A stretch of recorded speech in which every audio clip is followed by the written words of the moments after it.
Here is how to play Roaming Khufra. First thing you should do is help your mid laner clear the wave. So, by clearing mid lane, your mage will have time to rotate with you. After clearing mid lane, it's time to get information where the core is farming. Khufra has a very high burst damage at level 1. Having your mage rotate with you raises your kill threat in early game. You can then try to pressure the marksman, since you have the information that the core player is pathing to bottom. It's okay even if you fail to take the pickoff. At least you give your laner a breathing room.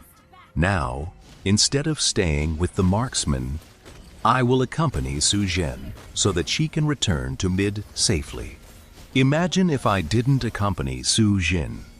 There are 4 enemies waiting for her on her way back to mid lane. I did eventually die, but we got a good trade on their EXP laner. Now that the turtle is spawning, first thing you should do is shove the mid lane. But the enemy anticipated that. Our teamfight is also weaker in the early game. That's why the enemies can bully us like this. In situations like this, it is better to just give up the turtle, instead of losing teamfights, and let the enemy go out of control.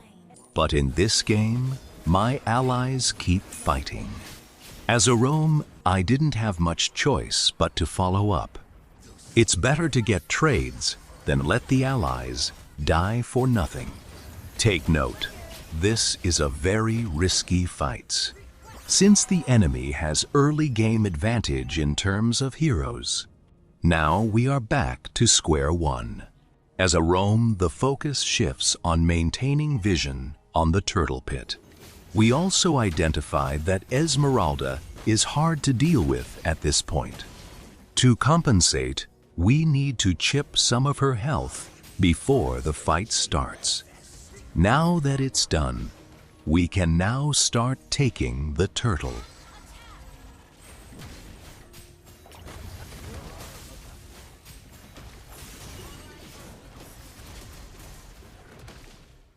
We managed to get a head start, but once Esmeralda showed up, it's over for us. As a roamer, instead of heading back to safety, you should maintain the vision on the turtle pit, cause it will help your team have better knowledge where the enemies are positioned.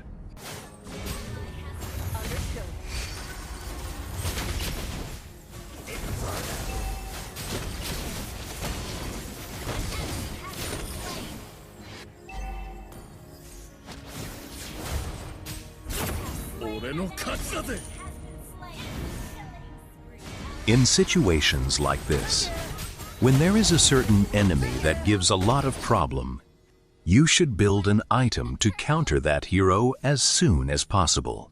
In this game, Dominance Ice is a must-have item to stop Esmeralda. Due to our persistence on maintaining vision on the turtle pit, we managed to catch this 2 out-of-position heroes. But even with their core gone, it is still hard to take down this turtle, since Esmeralda can just engage straight into our back lines.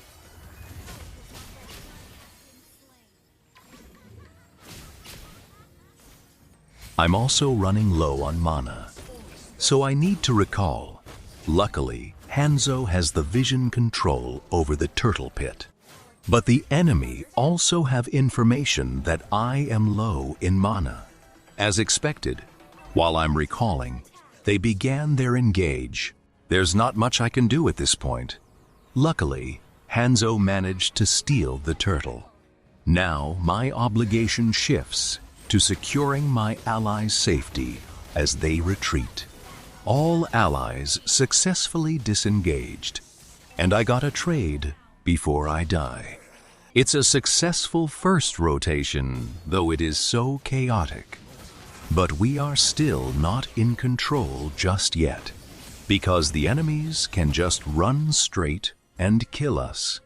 We just managed to survive the early beatdown.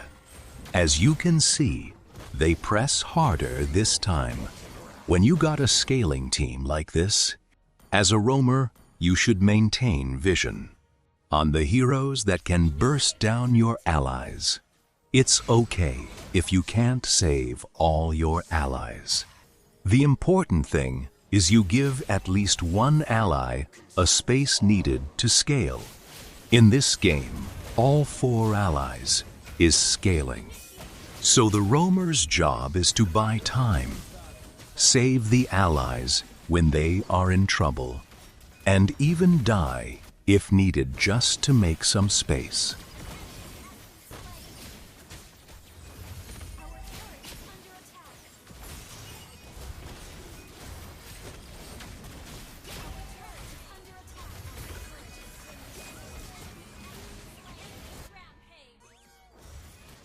Just like that, our team got wiped out.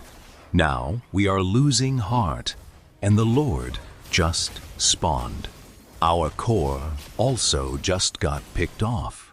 Since 3 allies are alive, and we won't be fighting anytime soon, I will try to steal this Lord with my combo. Sometimes this works, but most of the time it won't. So I just did it to waste the enemy's skill.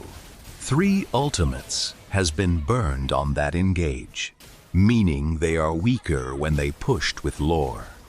It's just another way of buying time for the team. Mia can just engage like this, because the enemies don't have ult to throw on her. It's a good trade, and she managed to get large amount of gold. At this point, our main focus is clearing the minion waves.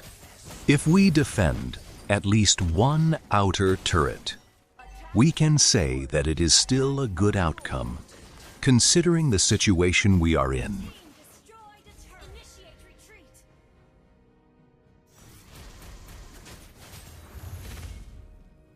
With Sun distracting the enemy's rotation, our team managed to clear the lore easily on the top side.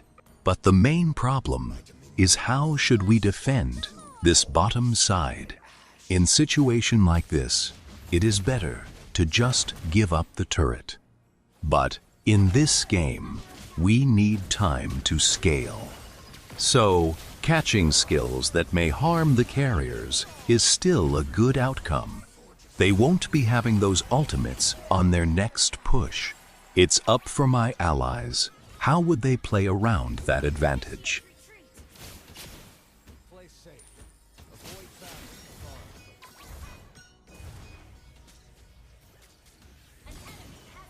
It's been 12 minutes and our team managed to keep up. Though we got a hero disadvantage earlier, we are now starting to outscale them. Right here I thought, we can already outfight them. But even with 4 armor items, this guys can burst me without any problem. We ended up down again after my mistake. It's an honest mistake, especially if you're a setter. Sometimes you overestimate your capacity to tank the damage.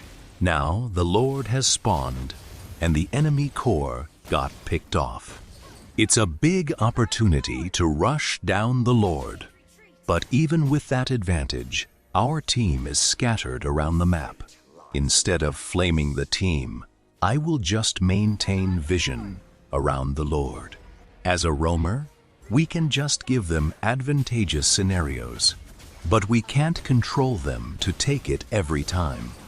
Sometimes you just need to understand how stupid others was. The enemy marksman almost stole the Lord, but paid it dearly with his life. With Lord on our side, we can now start pushing down the lanes.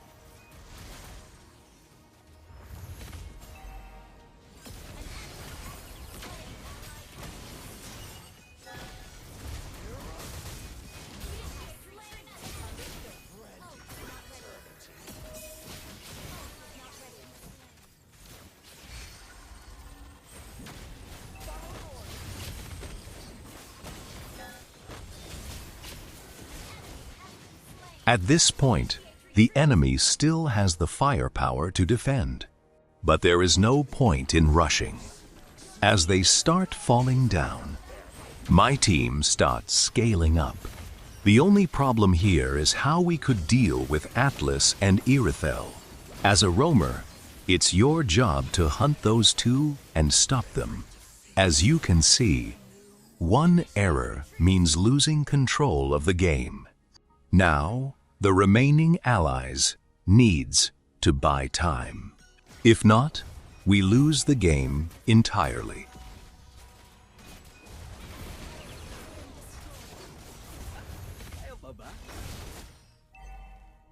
The minions are cleared at least. The enemies are forced to fall back. Now the Lord is spawning again. As a roamer, it's your job to fight for vision. But the enemies melt my hero like butter. Take note, I have 4 armor items and high stacks on Thunder Belt. That's how busted their burst is. With me being down, the enemy secured the Lord and started pushing again. But this time, my allies held their place and started picking off the enemies. Now, all I have to do is follow their lead.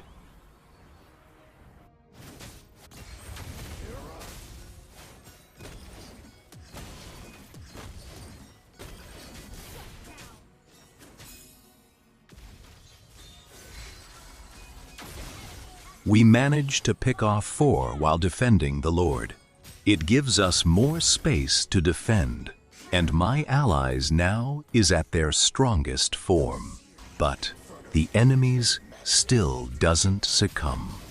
They refuse to give us control over the match. But this time, instead of running around buying time, we are now running around to bait them out. One by one, they began falling off. And if they become too aggressive, we can punish them already. Atlas can now feel what I have been feeling all game long. With Atlas gone, we can easily group up in this Lord. As usual, our core doesn't group up, resulting for the enemy core stealing the Lord. What could be a walk in the park win now just got more difficult. With that steal, the enemies gain another motivation to win.